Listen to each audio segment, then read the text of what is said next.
جماعة انا بصيت على قائمة منتخب مصر. والله العظيم انا بقول لك احنا ناسيين المنتخب يا ضيف اسمع مني. ببص كده على قائمة منتخب مصر، لقيت احمد الشناوي ومصطفى شوبير، قلت ماشي. لقيت محمد صبحي، قلت ماشي. لقيت البلعوطي تقريبا، والله تقريبا يعني بلعوطي يعني، قلت ماشي. ها نفس نفس جديد. خشيت على الدفاع، لقيت رامي ربيعة. يعني ايه؟ يعني ايه طيب؟ هو عشان طلع يلعب بره يعني؟ ما اعرفش يعني، لا تعليق عشان ما حدش يقول لي انت بتستلذ على دماغنا يا كابتن رامي اهو. بس يعني علامة استفهام. خشيت على نص الملعب، سيبك بقى من الدفاع، مش يعني حرام ان احنا نكمل يعني.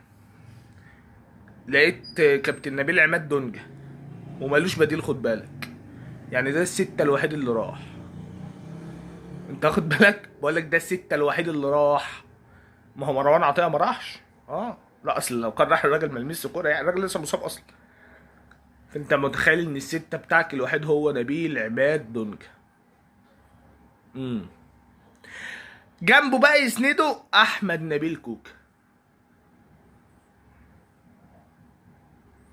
امم خش على الهجوم.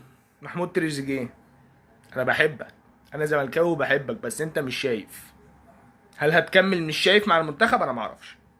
على الجنب التاني كابتن زيزو، الحمد لله ان في صلاح. يعني الحمد لله ان في صلاح، وانت تقريبا هتلعب 10 او 8. ما انت مش هيقعدوك، ما انت قعدت في النادي الاهلي. خد بال حضرتك انت ازاي. اصل انت لما كنت عندنا كانوا بيتقال عليك انك لعيب محلي. والناس كانت تقول يا عم ده اصل محليات. انما دلوقتي لو قعدت يا جدع هتقعد احسن لعيب في مصر، مع انك وحش وانت عارف انك وحش. ماشي. في الهجوم الحاجه العدله الوحيده انه خد ناصر منسي، قسما بالله. وتقول لي بجامل بقى عشان الزمالك، يا عم انا منافق وهو عشان الزمالك، ودي الحاجه الوحيده. احب اسمع رايك في اختيارات كابتن حسام.